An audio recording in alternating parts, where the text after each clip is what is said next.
मध्य प्रदेश, राजस्थान, छत्तीसगढ़, तेलंगाना, मिजोरम में चुनाव की तारीखों का ऐलान हो गया है। इसके साथ ही इन राज्यों में आचार संहिता लागू हो गई है। आज एबीपी न्यूज इन 5 राज्यों का ओपिनियन पोल दिखाने जा रहा है। सी वोटर ने इन 5 राज्यों का सर्वे किया है।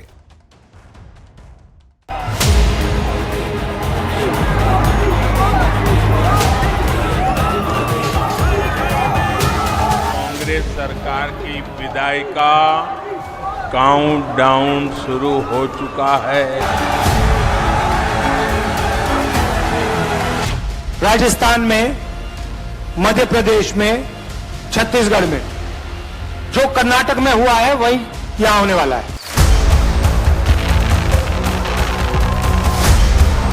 मोदी जी यहाँ आते हैं, आजकल तो शिवराज जी का नाम लेने से भी शर्म कर रहे हैं। महिला सशक्तिकरण की आवाज हूँ, मैं शिवराज हूँ, मैं शिवराज।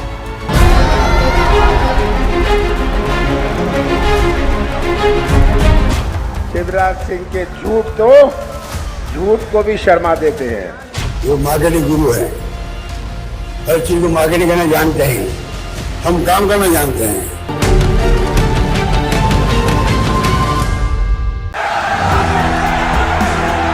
गारंटी मतलब हर गारंटी के पूरा होने की गारंटी।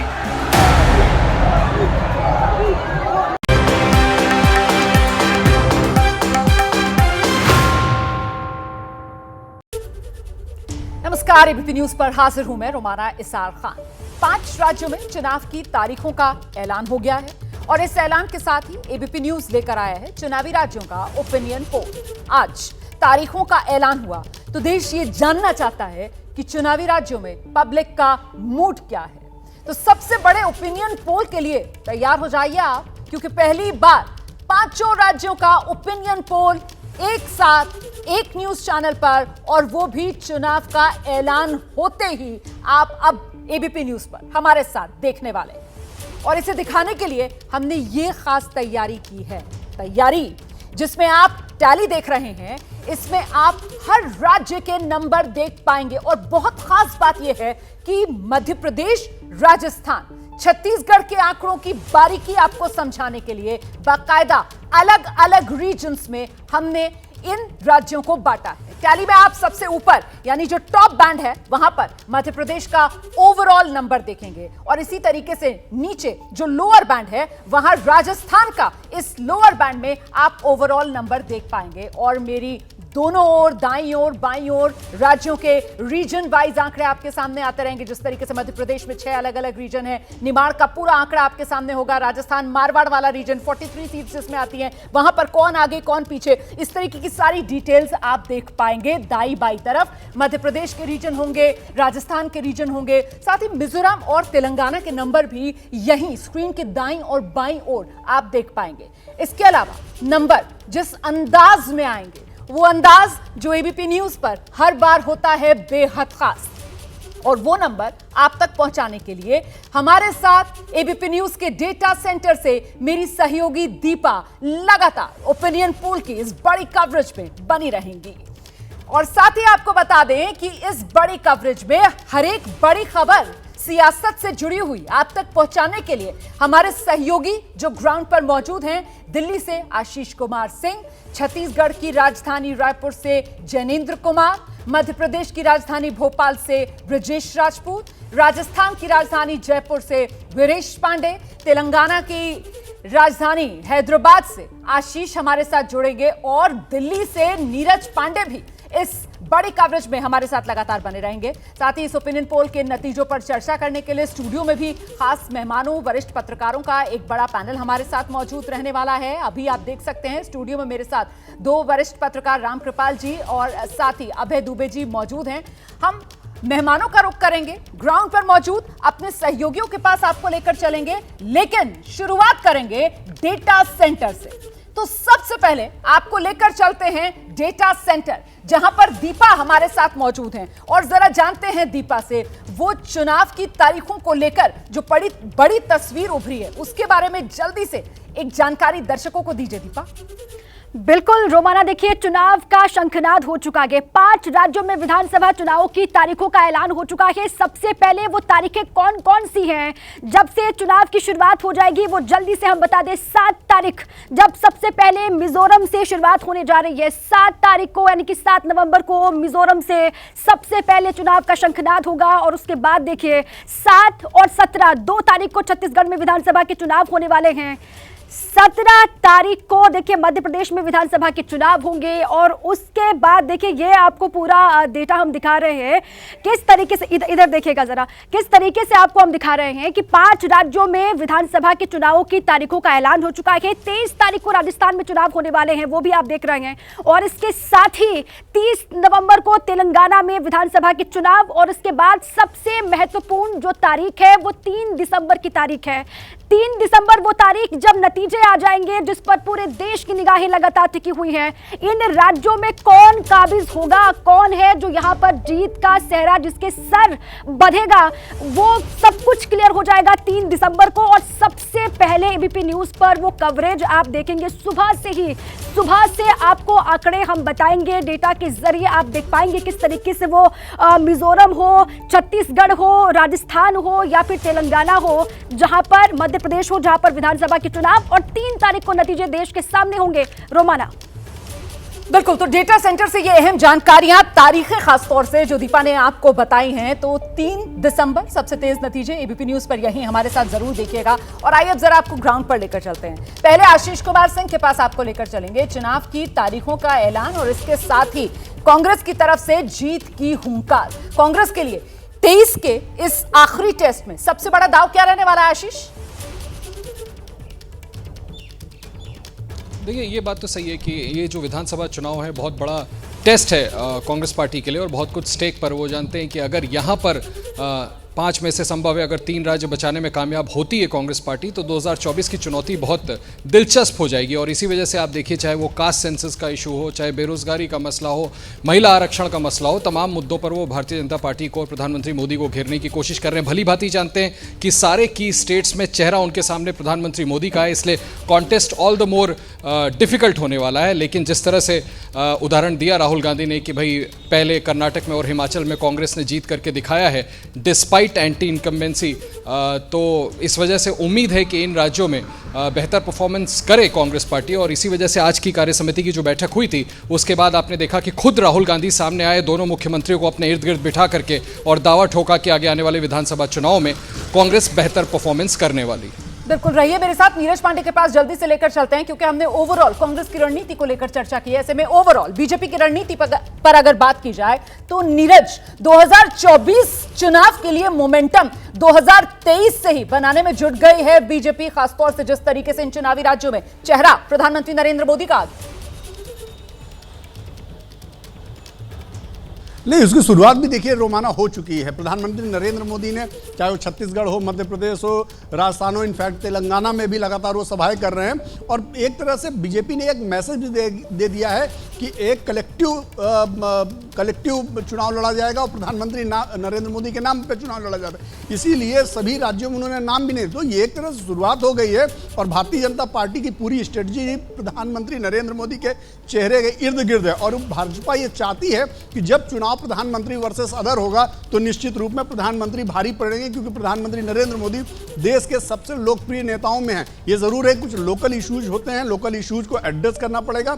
और भारतीय जनता पार्टी ने इसीलिए बड़ी स्ट्रेटजी के साथ लोकल इश्यूज पर अपने काम भी शुरू कर दिए हैं। और जैसे राजस्थान की बात करें तो राजस्थान तो परंपरागत एक बार बीजेपी है और एक बार कांग्रेस, और भाजपा इस बात के लिए एश्योर भी है कि शायद वहां पर उनकी सरकार आएगी। लेकिन मध्य प्रदेश और छत्तीसगढ़ में भी भारतीय जनता पार्टी ने बड़ी मजबूती से अपना काम शुरू किया, क्योंकि उनको उम्मीद है कि 20 साल का जो सफर है मध्य प्रदेश में वो भी जारी रहेगा। और छत्तीसगढ़ में जो पिछला चुनाव वो हार गए, इस बार वो रिटेन करने का प्रयास करेंगे। लेकिन हर जगह देखें तो चेहरा सिर्फ प्रधानमंत्री नरेंद्र मोदी हैं। जी रोमाना, इस बीच जरा जल्दी से दर्शकों को जैनेंद्र के पास लेकर चलते हैं। रायपुर से हमारे साथ मौजूद हैं जैनेंद्र। जो बीजेपी की स्ट्रैटेजी है और उसके उलट जो कांग्रेस की स्ट्रैटेजी है, खासतौर से अगर छत्तीसगढ़ की बात की जाए तो अभी तक तो बात साफ थी कि साहब भूपेश पर भरोसा है, बघेल पर भरोसा है, लेकिन ये तब्दीली क्यों की अब कांग्रेस सरकार पर भरोसा है? इसके पीछे रणनीति क्या है? देखिए, क्योंकि कांग्रेस भी कलेक्टिव लीडरशिप में चुनाव लड़ती है, लेकिन ये मानकर चलिए कि अगर सरकार रिपीट हुई तो भूपेश बघेल ही मुख्यमंत्री होंगे और मुख्यमंत्री के तौर पर उनको लोग पसंद भी करते हैं। बल्कि यहां तो मुझे ये स्थिति देखने को मिली कि प्रधानमंत्री मोदी और भूपेश बघेल दोनों को पसंद करते हैं लोग, और कुछ लोगों ने तो यहां भी कहा कि नीचे बघेल और ऊपर मोदी। तो यहां पर मुकाबला दिलचस्प है। बीजेपी यहां पर भ्रष्टाचार के मुद्दे पर भूपेश बघेल सरकार को घेर रही है, लेकिन उसका अपना कोई चेहरा नहीं है। निश्चित तौर पर प्रधानमंत्री लोकप्रिय हैं, लेकिन यह मुख्यमंत्री का चुनाव है, विधानसभा का चुनाव है, और वोटरों का जो मन होता है वो बिल्कुल स्पष्ट होता है। अब तक प्रदेश में, छत्तीसगढ़ में बीजेपी कोई सरकार विरोधी माहौल नहीं बना पाई है। कांग्रेस अभी 21 लग रही है, लेकिन पिछले कुछ दिनों से यह चर्चा जरूर यहां जोर पकड़ रही है कि बीजेपी अब मुकाबले में आ गई है। निश्चित तौर पर चूंकि प्रधानमंत्री का चेहरा भी लोकप्रिय है, यहां मुख्यमंत्री का चेहरा भी लोकप्रिय है, यहां पर मुकाबला दिलचस्प है। लेकिन चुनाव मुख्यमंत्री का है, समझना मुश्किल नहीं है कि कौन विधानसभा चुनाव में किस पर भारी पड़ सकता है। वाकई में मुकाबला तो हर राज्य में इस वक्त बेहद दिलचस्प नजर आ रहा है। राजस्थान जरा जल्दी से लेकर चलते हैं, आपको वीरेश पांडे हमारे साथ मौजूद हैं। और 2018 में जब राजस्थान में चुनाव हो रहा था तो एक नारा बहुत जोर शोर से यहां गूंजा करता था कि मोदी तुझसे बैर नहीं, वसुंधरा तेरी खैर नहीं। अब इस बार वो जो एंटी इनकम्बेंसी फैक्टर है वो अशोक गहलोत के साथ जुड़ता हुआ नजर आ रहा है, और चाहे बीजेपी हो वीरेश या कांग्रेस हो, दोनों ही पार्टियां गुटबाजी से जूझती हुई नजर आ रही। तो प्रदेश के सियासी समीकरण क्या बनते हुए नजर आ रहे हैं? देखिए, मैं अगर बात करूं तो राजस्थान से इतर रहकर जो हमने तस्वीरें देखी थी कि सचिन पायलट है, राजस्थान कांग्रेस के दूसरे नेता हैं, लेकिन मैं ये दावे के साथ कह सकता हूं कि निर्विवाद रूप से अशोक गहलोत का पार्टी के नेताओं, कार्यकर्ताओं और जमीनी जो लोग हैं जिन्हें मतदान करना है, उनके बीच गहरी पैठ है और उनके मुकाबले कोई नहीं है। और 1 से लेकर 100 तक अशोक गहलोत है। रही बात भारतीय जनता पार्टी की, तो भारतीय जनता पार्टी का वही हश्र है जो आपने छत्तीसगढ़ की बात की। हमारे जैनेंद्र ने कहा कि मोदी नंबर 1 है, यानी केंद्र की अगर बात हो रही है तो मोदी का कोई विकल्प नहीं है। मोदी के साथ राजस्थान की जनता यहां खड़ी है। लेकिन जब राजस्थान के चुनाव की बात हो रही है तो अशोक गहलोत कमतर नहीं है, और ये जो परंपरा रही है, जो रिवाज रही है, उसे तोड़ना भारतीय जनता पार्टी के लिए इस बार आसान नहीं होगा। हालांकि भारतीय जनता पार्टी ने बहुत आजमाइश कर दी है और अपनी पार्टी के बिल्कुल। ब्रजेश, मैं दोबारा आपके पास आऊंगी। देखिए, दर्शकों को मैं ये बताती चलूं कि हमारे सहयोगी जो हैं वो लगातार पिछले कई दिन से इन चुनावी राज्यों पर जमीन पर उतरे हुए हैं, सियासी नब्ज टटोल रहे हैं, चुनाव का पंचनामा कर रहे हैं, और ऐसे में हमारे सहयोगी वो एक एक बात जो आपके सामने रख रहे हैं उसके पीछे बहुत रिसर्च एक तरीके से आप कह सकते हैं वो है, और इस वजह से वो ये तमाम बातें आपको बता पा रहे हैं। ऐसे में मध्य प्रदेश और भोपाल की सियासत को लेकर ब्रजेश, आप क्या जानकारी साझा करेंगे दर्शकों से? हाँ, देखिए, मध्य प्रदेश में मुकाबला सबसे दिलचस्प है। मुकाबला बड़ा करीबी है। मध्य प्रदेश के चुनावों का जो इतिहास है, बहुत करीबी मुकाबला होता है। वोटिंग परसेंटेज बिल्कुल नेक टू नेक होता है। जब तक दिग्विजय सिंह की सरकार रही 10 साल बिल्कुल 1 से 1.5% का फासला रहा। पिछले चुनाव की बात करें तो पिछले चुनाव में बीजेपी को 41% वोट मिले थे, तो कांग्रेस को 40.9% वोट मिले थे। आप समझ सकते हैं कितना नेक टू नेक फाइट थी। बिल्कुल ऐसा ही मुकाबला इस बार भी है। जनता बेहद दिलचस्प चुनाव का मजा ले रही है। बड़ा बदलाव यही है कि हर बार जो होता था, एक मुख्यमंत्री का चेहरा लेके बीजेपी मैदान में आती थी, क्योंकि मुख्यमंत्री शिवराज सिंह चौहान का 3रा चुनाव है, मगर इस बार उस चेहरे को साइडलाइन कर दिया गया है। एकदम साफ साफ कह दिया गया कि आने वाले यदि बीजेपी सरकार बनाती है तो शिवराज सिंह चौहान मुख्यमंत्री नहीं होंगे। चेहरे के नाम पे वो उन्होंने मोदी को यहाँ पेश किया है, मगर जो हमारे सहयोगी सारी बातें कह रहे हैं वो बात यहाँ भी सही है कि यहाँ पे शिवराज सिंह को लोग पसंद करते हैं, मोदी को भी लोग पसंद करते हैं, मगर बीजेपी के सामने बड़ा प्रश्न यही है। अभी थोड़ी देर पहले एबीपी न्यूज़ से रणदीप सुरजेवाला ने बात की। उन्होंने कहा कि यहाँ पे जातीय जनगणना प्रमुख मुद्दा होगा कांग्रेस का, और कांग्रेस सरकार की पहली कैबिनेट में इस पर फैसला ले लिया जाएगा। तो कांग्रेस की पूरी तैयारी है अपने नए नए मुद्दों के साथ, अपनी गारंटियों के साथ। मगर बीजेपी ने जो जातीय जनगणना वाले जिस मुद्दे का आप जिक्र कर रहे हैं वो मुद्दा इस बार के विधानसभा चुनाव और फिर आने वाले समय में अगले साल होने वाले लोकसभा चुनाव में कितना महत्वपूर्ण रहने वाला है, इस पर भी आगे हम चर्चा करेंगे विस्तार से। फिलहाल सीधे तेलंगाना हैदराबाद लेकर चलेंगे आपको। आशीष हमारे साथ मौजूद हैं और जरा जानते हैं आशीष से, वो हैट्रिक लगाने की तैयारी में जो केसीआर नजर आ रहे हैं, एंटी इनकम्बेंसी कहीं भारी तो नहीं पड़ जाएगी? और बीजेपी की जो तैयारी है दक्षिण में किसी तरीके से रास्ता बनाने की, उसका क्या हाल होता हुआ नजर आ रहा है? तेलंगाना के समीकरण क्या है आशीष? जी रोमाना, मैं आपको सबसे पहले आपके दूसरे प्रश्न का उत्तर देना चाहूँगा। हम इस समय भारतीय जनता पार्टी के ऑफिस में हैं, कार्यालय में हैं, और आप देख सकते हैं यहाँ पर जो गहमा-गहमी है वो जाहिर तौर पे आपको इशारा करती है कि बीजेपी इस चुनाव में पूरी कमर कसकर उतरने की तैयारी में जुटी हुई है। कल यहाँ पर गृह मंत्री अमित शाह जी का धुआंधार दौरा है, उनकी 2 पब्लिक मीटिंग है, उसके अलावा हैदराबाद शहर में वो इंटेलेक्चुअल्स के साथ मीटिंग करेंगे। चुनाव की घोषणा के तुरंत बाद अमित शाह का हैदराबाद का दौरा जाहिर तौर पे ये भी एक खास संदेश देता है। रही बात आपके पहले प्रश्न की, क्या केसीआर के खिलाफ एंटी इनकम्बेंसी है? जाहिर तौर पे उनका 2 शासन हो चुका है, एंटी इनकम्बेंसी है, लेकिन केसीआर को, बीआरएस को भरोसा है कि जनता उन पर एक बार फिर से विश्वास करेगी। उनका कहना है उन्होंने राज्य का विकास किया है, उनकी जो योजनाएं हैं समाज कल्याण की, विकास की योजनाएं, वो जनता तक पहुंची है और इसके सहारे जनता उनको एक तीसरी बार तेलंगाना का मुखिया बनाएगी। लेकिन मैदान में कांग्रेस भी है, कांग्रेस भी पूरी कमर कसकर तैयारी में जुट गई है। हमारी जानकारी है कि 16 तारीख को राहुल गांधी, कांग्रेस के सांसद और प्रमुख चेहरा, वो 4 दिन तक हैदराबाद में कैंप करेंगे। ऐसे में बेहद महत्वपूर्ण तेलंगाना में खासतौर से मुस्लिम वोटर हो जाता है, क्योंकि इन तमाम चुनावी राज्यों में अगर कहीं सबसे ज्यादा प्रेजेंस मुस्लिम वोटर की है तो वो यही तेलंगाना में है। उसका रुख यहां सत्ता कितनी ज्यादा प्रभावित कर सकता है, इस पर भी आगे चर्चा करेंगे। फिलहाल दीपा एक सवाल पूछना चाह रही है वीरेश आपसे। दीपा आइए। बिल्कुल बिल्कुल वीरेश, देखिए लगातार आप तो राजस्थान के अलग अलग हिस्सों में घूम रहे हैं, वहां पर जयपुर, जोधपुर, अलग अलग हिस्सों में जाकर के लोगों से बातचीत कर रहे हैं, लोगों का मन टटोल रहे हैं। जरा बताइए ग्राउंड पर लोग क्या एनालिसिस कर रहे हैं? राजस्थान की तो रवायत ये रही है कि एक बार कांग्रेस एक बार बीजेपी, इस बार हवा की सोर बहती हुई देख पा रहे हैं आप वीरेश ग्राउंड पर?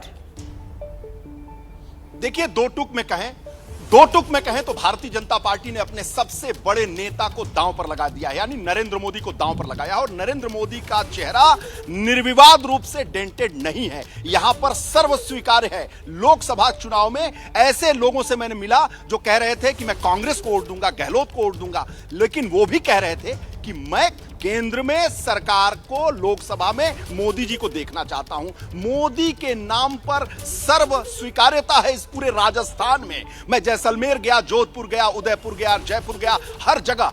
लेकिन अशोक गहलोत 5 साल सत्ता चलाने के बाद मुझे यह आश्चर्य हो रहा है, जब हम इस प्रदेश में नहीं थे तो मुझे लगता था कि सचिन पायलट, दूसरे नेता, बहुत बड़े नेता होगा, बहुत मुकाबला होगा। अशोक गहलोत का कोई मुकाबला पार्टी के अंदर, कांग्रेस के अंदर नहीं है। इसको मैं दावे के साथ कह रहा हूं। और पंचनामा जो मैं करता हूं, नहीं, बिल्कुल आपके दावे में बहुत दम है, क्योंकि लगातार आप चुनाव का पंचनामा कर रहे हैं, ग्राउंड पर आप घूम रहे हैं और जो सियासी नब्ज है वोटर की वो आप करीब से देख और समझ पा रहे हैं, इसीलिए आपकी बात वजन रखती है। वीरेश, मैं लौटूंगी अपने तमाम सहयोगियों के पास। इस बीच जल्दी से आपका परिचय करा देते हैं। खास मेहमानों का पैनल यहां स्टूडियो में जो मेरे साथ मौजूद है, वरिष्ठ पत्रकार आप देख रहे हैं विजय त्रिवेदी जी, रामकृपाल जी, अभय दुबे जी, और मेरे साथ मेरे वरिष्ठ सहयोगी दिबांग जी भी यहां स्टूडियो में मौजूद हैं। बहुत स्वागत आप सभी का। इस वक्त की बड़ी खबर आपको बता देते हैं, मध्य प्रदेश के लिए बीजेपी की तरफ से उम्मीदवारों की चौथी लिस्ट जारी कर दी गई है।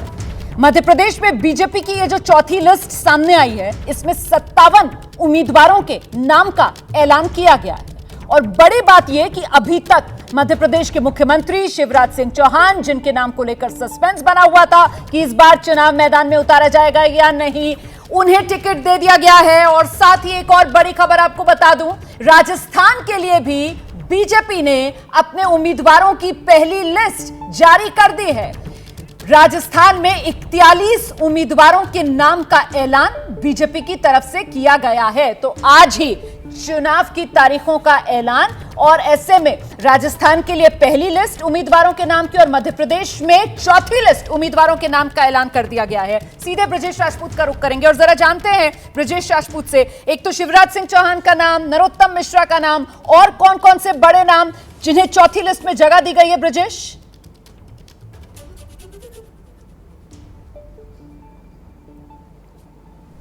मेरी आवाज ब्रजेश आपको मिल रही है? मुझे लगता है ब्रजेश से हमारा संपर्क नहीं हो पा रहा है। इस बीच आपको बता दें, इससे पहले बीजेपी की तरफ से 2 बार 39 उम्मीदवारों के नाम का ऐलान किया गया, एक बार एक उम्मीदवार के नाम का ऐलान किया गया और अब आज मध्य प्रदेश के लिए चौथी लिस्ट जिसमें 57 उम्मीदवारों के नाम का ऐलान कर दिया गया है। बड़ी बात यह है कि अभी तक मध्य प्रदेश के लिए जो उम्मीदवारों के नाम का ऐलान बीजेपी ने किया उसमें दांव दिग्गजों पर लगाया बीजेपी ने, जिसमें 7 सांसद, 3 केंद्रीय मंत्री हैं, जिसमें एक पार्टी के राष्ट्रीय महासचिव, इनको चुनाव मैदान में उतारकर पार्टी की तरफ से विधानसभा चुनाव में बड़ा दांव खेला गया।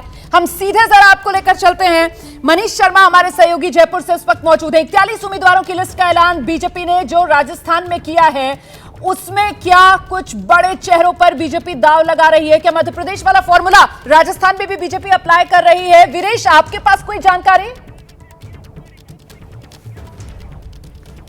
जी, निश्चित रूप से जानकारी ये है मेरे पास कि राजस्थान में 6 सांसदों को मैदान में उतारा गया है।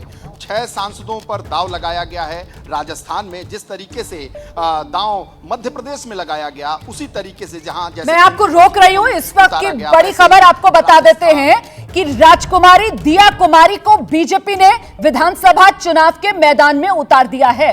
और दिया कुमारी महत्वपूर्ण इसलिए हो जाती हैं क्योंकि सांसद हैं दिया कुमारी, वो सीएम की रेस में बताई जा रही हैं। और ऐसे में रानी वसुंधरा राजे की जगह क्या इस बार राजकुमारी को आगे करके पार्टी की तरफ से राजस्थान को लेकर नई रणनीति पर काम किया जा रहा है? यह सवाल और बड़ा हो गया है जिस तरीके से दिया कुमारी को चुनाव मैदान में उतार दिया गया है। साथ ही एक और बड़ा नाम आपको बता देते हैं, कुछ और सांसद जिनको इस बार चुनाव मैदान में उतारा गया है उसमें राज्यवर्धन सिंह राठौर हैं। राज्यवर्धन सिंह राठौर को चुनाव मैदान में उतारा गया है। बाबा बालकनाथ को चुनाव मैदान में उतार दिया गया है। सांसद हैं, उन्हें तियारा से विधानसभा चुनाव के लिए मैदान में उतार दिया गया है। तो ये वो बड़े चेहरे जिनको लेकर यह माना जा रहा था कि क्या बीजेपी मध्य प्रदेश वाला फॉर्मूला राजस्थान में भी अप्लाई करेगी, तो वही होता हुआ नजर आ रहा है। विजय जी, आपके पास कुछ और जानकारी और कौन कौन से सांसद जिनको चुनाव मैदान में उतारे? जी, 2 नाम और चल रहे थे जिस पर चर्चा होनी, ये तो तय था दिया कुमारी का भी। दिया कुमारी अभी विद्याधर नगर से, क्योंकि जयपुर में अभी जो प्रदर्शन हुआ था उसमें भी दिया कुमारी वहां मौजूद थी। किरोड़ी लाल मीणा जो राज्यसभा सांसद हैं, जी जी, उनको भी उतार दिया गया विधानसभा चुनाव। बाबा बालकनाथ का था, अलवर से हैं, वो तिजारा सीट वहीं पर आती है, उससे लड़ रहे हैं। बाबा बालकनाथ जो है गोरखनाथ पीठ के वो वहाँ से आते हैं, तो उनका भी एक बड़ा प्रभाव है हिंदू उम्मीदवार के तौर पे, हिंदू नेता के तौर पे। तो बालकनाथ का था। दिया कुमारी को वसुंधरा जी के लिए जी रिप्लेस करने के हिसाब तो से ये लिस्ट हमारे पास है। और आपको बता दें, मध्य प्रदेश वाला फॉर्मूला राजस्थान में भी बीजेपी अप्लाई कर रही है। और किस तरीके से ये सांसद हैं जिनको राजस्थान विधानसभा चुनाव में बीजेपी की तरफ से उतार दिया गया है, मतलब मध्य प्रदेश की तरह दिग्गजों पर दांव राजस्थान में भी बीजेपी लगाती हुई नजर आ रही है। कुल 41 उम्मीदवारों के नाम सामने आए हैं, जिनमें 6 सांसद, जहां 6 सांसद हैं उन्हें विधानसभा चुनाव के मैदान में उतार दिया गया है। इसमें राजकुमारी दिया कुमारी हैं, राज्यवर्धन सिंह राठौर हैं, किरोड़ी लाल मीणा हैं, बाबा बालकनाथ हैं। ये वो तमाम बड़े चेहरे बीजेपी के जो सांसद हैं। इसमें किरोड़ी लाल मीणा तो राज्यसभा सांसद हैं और उनको चुनाव मैदान में उतारकर बीजेपी वही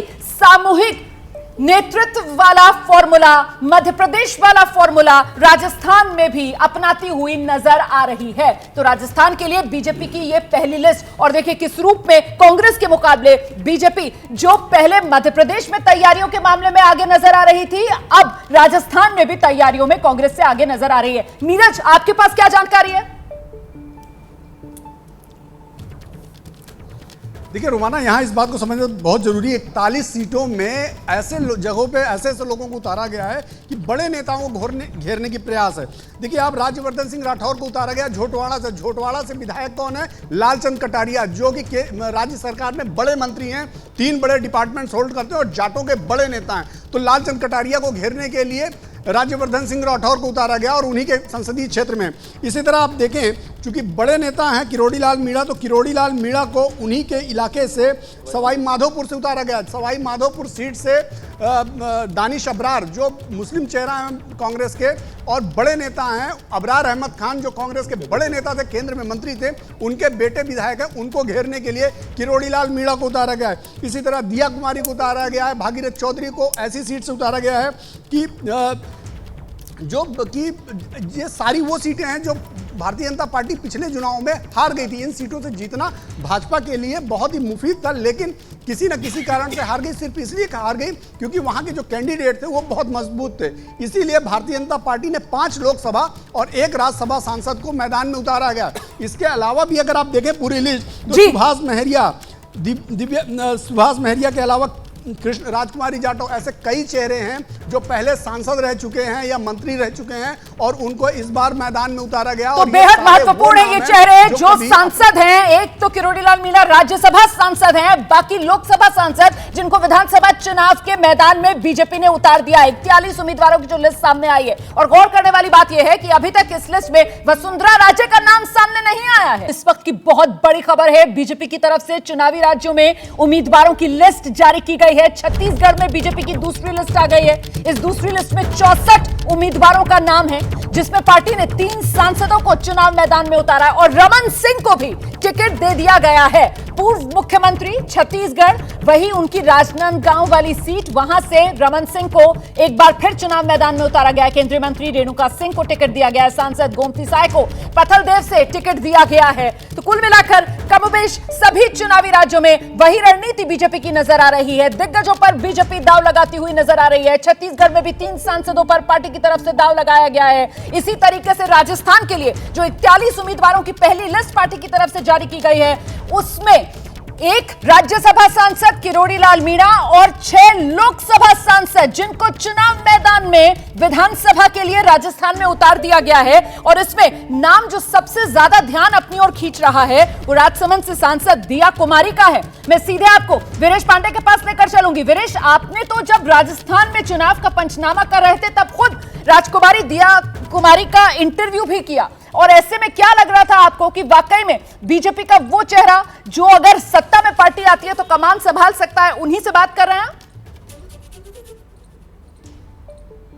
देखिए, मैं आपको बताऊं, बड़ा दिलचस्प बात बताना चाहूंगा कि 10 पत्रकार इस राजस्थान को जो कवर करते हैं, लीजेंड, उनके साथ में बैठा था। आज उन्होंने एक नेता के बारे में चर्चा की, उनका नाम वसुंधरा राजे। उन्होंने कहा कि भारतीय जनता पार्टी के केवल 4 फेस हैं, सतीश पूनिया, राठौड़ जो विपक्ष के नेता हैं, और सीपी जोशी जो प्रदेश अध्यक्ष हैं, और जो चौथा नाम लिया वो दिया कुमारी का नाम था।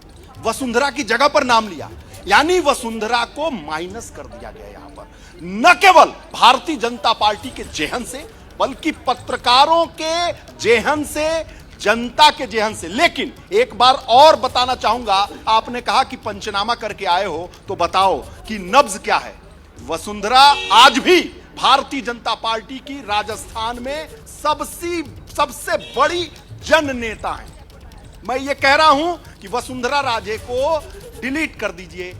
जो रिपोर्टर हैं, पत्रकार हैं, उनके दिमाग से पोस्टर में न लगाइए, पोस्टर में न रखिए, हाईकमान उनकी उपेक्षा कर दे। लेकिन वसुंधरा राजे आज भी राजस्थान की जनता की नब्ज, मैं कह रहा हूं, पंचनामा करके आज भी भारतीय जनता पार्टी की सबसे बड़ी नेता हैं, निर्विवाद नेता हैं, जनता की नेता है, पार्टी की हो या नहीं हो, ये बात मैं दावे के साथ कर रहा हूं। लेकिन दिया कुमारी ये उभरता हुआ चेहरा है, एक क्लीन चेहरा है, महारानी वर्सेस महारानी है। ये महारानी, ये राजे रजवाड़ों का प्रदेश है, इसलिए दिया कुमारी भारतीय जनता पार्टी हाईकमान का सबसे चहेता महारानी का फेस है, राजे रजवाड़ों का फेस है। वसुंधरा राजे जनता का फेस है, इससे इनकार नहीं किया जा सकता। देखिए ना, बड़ा सवाल ये हो जाएगा कि क्या रानी की भरपाई के लिए राजकुमारी का चेहरा आगे बढ़ाया जा रहा है। इस पर लौटेंगे और चर्चा करेंगे। फिलहाल मध्य प्रदेश के बारे में भी आपको बता दें कि मध्य प्रदेश में जो चौथी लिस्ट जारी की गई है उसमें 57 उम्मीदवारों के नाम का ऐलान किया गया है।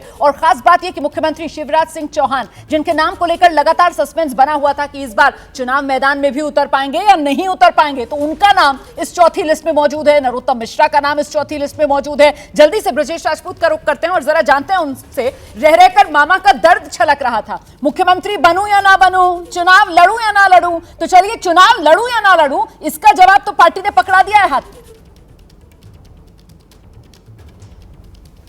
जी रोमाना, हम लोगों ने जब आज इलेक्शन का कवरेज शुरू हुआ था तभी बताया था कि संभव है आज बीजेपी की चौथी लिस्ट आएगी, क्योंकि सूत्रों से खबर मिल गई थी कि आज जैसे अनाउंसमेंट होगा वो सूची भी आ जाएगी। तो सूची आ गई है, इसमें कुल 57 नाम है। 57 नाम में 22 मंत्री हैं और जिसमें मुख्यमंत्री भी शामिल है। तो कुल मिला के एक बड़ा कुहासा छटा है। समझाया जा रहा था कि मध्य प्रदेश में गुजरात मॉडल लागू ना हो जाए, जहाँ सारे मंत्रियों को वाइप आउट कर दिया जाए, उनको टिकट ना दिया जाए, मुख्यमंत्री को टिकट ना दिया जाए, मगर ऐसा नहीं हुआ। बीजेपी ने इस सूची को देखा तो बिल्कुल फिर वही परंपरागत तरीके से टिकट बांटी है। आप जो बात कह रहे हैं ब्रजेश, मैं जरा सा दोहरा दूं उसको, दोबारा मैं आपके पास आऊंगी। बड़ी जानकारी यहां पर ब्रजेश राजपूत की तरफ से दी जा रही है। 57 उम्मीदवारों के नाम वाली ये जो चौथी लिस्ट बीजेपी ने जारी की है, इसमें सिर्फ मुख्यमंत्री शिवराज सिंह चौहान का नाम ही नहीं, गृहमंत्री नरोत्तम मिश्रा का नाम ही नहीं, बल्कि शिवराज मंत्रिमंडल के 22 चेहरे जिनको चुनाव मैदान में उतार दिया गया है। और ये खबर बड़ी और महत्वपूर्ण इसलिए हो जाती है क्योंकि सियासी सुगबुगाहट इस बात को लेकर भी थी कि कहीं मध्य प्रदेश में वो गुजरात वाला फॉर्मूला तो नहीं लागू करने वाली है बीजेपी, जहां मुख्यमंत्री समेत तमाम जो मंत्रिमंडल था उसको टिकट काटकर घर बिठा दिया गया था और नए चेहरों पर बीजेपी ने दांव लगाया था। तो इसके उलट मुख्यमंत्री मंत्रिमंडल के 22 साथी उनके चुनाव मैदान में उतार दिया गया है, टिकट थमा दिया गया है। जी ब्रजेश। और ऐसा लग रहा है कि फिर वही परंपरागत तरीके से बीजेपी ने अपनी इस लिस्ट को तैयार किया है कि ये सारे वही लोग हैं जो जीत चुके हैं, जिनके खिलाफ तमाम जगहों से खबरें भी आ रही थी कि मंत्रियों के खिलाफ काफ़ी ज़्यादा असंतोष है। ये वो मंत्री हैं जो 3-3 बार के मुख्यमंत्री बने हुए हैं। तो समझाया जा रहा था कि इनको बदला जाएगा, मगर बीजेपी ने ये खतरा नहीं उठाया क्योंकि ये ताकतवर मंत्री हैं, 22 मंत्री हैं और सारे कद्दावर मंत्री, इनमें से किसी को नहीं बदला, कुछ मंत्री जरूर बच गए हैं। तो कुल मिला के 136 नाम घोषित हो गए हैं और 230 विधानसभा में से 136 घोषित हो गए हैं। तो अब 94 नाम बचे हुए हैं। तो जो अब अगले बहुत जल्दी सूची में जाएगी, मगर बड़ा कुहासा छटा। अब तक ये समझा जा रहा था कि मुख्यमंत्री की सीट बदली जाएगी, उनको विदिशा से कहीं लड़वाया जाएगा। मुख्यमंत्री जो बार बार बोल रहे थे मैं चुनाव लड़ूं ना लड़ूं, जाके बुधनी से बोल रहे थे मैं लड़ूं या ना लड़ूं। तो कुल मिला के एक बड़ा बदलाव ये दिखा है और बीजेपी ने फिर बता दिया कि यहाँ वो शुरुआत की 2 सूचियों में भले उन्होंने एक आउट ऑफ बॉक्स सोचा था, मगर अब जो सूची आएंगी वो परंपरागत तरीके से आएंगी, कोई बहुत लोगों के नाम नहीं काटे जाएंगे। तो ये बहुत बड़ी खबर है। चुनाव की तारीखों का ऐलान और इसी दिन बीजेपी ने छत्तीसगढ़, मध्य प्रदेश, राजस्थान के लिए उम्मीदवारों के नाम का ऐलान कर दिया है। नई नई लिस्टें जो इन तीनों चुनावी राज्यों के लिए बीजेपी की तरफ से जारी कर दी गई है। चुनावी तैयारियों में बीजेपी कांग्रेस से आगे, बहुत आगे नजर आ रही है, लेकिन इसका चुनाव पर किस रूप में असर पड़ेगा, ओपिनियन पोल का तो सबसे पहला बड़ा आंकड़ा आपका इंतजार कर रहा है। जैसे ही घड़ी का काटा दोपहर 2:30 पे आए, बबीता जी का दिल सास बहू साजिश के लिए मचल जाए। और ये है इनकी बहू, पूरे दिन ऑफिस की टेंशन हो जाए गॉन जब ये करें अपना फेवरेट शो फ्री टाइम पे ऑन। इनकी तरह आप भी देखिए अपना फेवरेट शो अपने टाइम पर और डाउनलोड कीजिए एबीपी लाइव ऐप अपने स्मार्ट टीवी पर।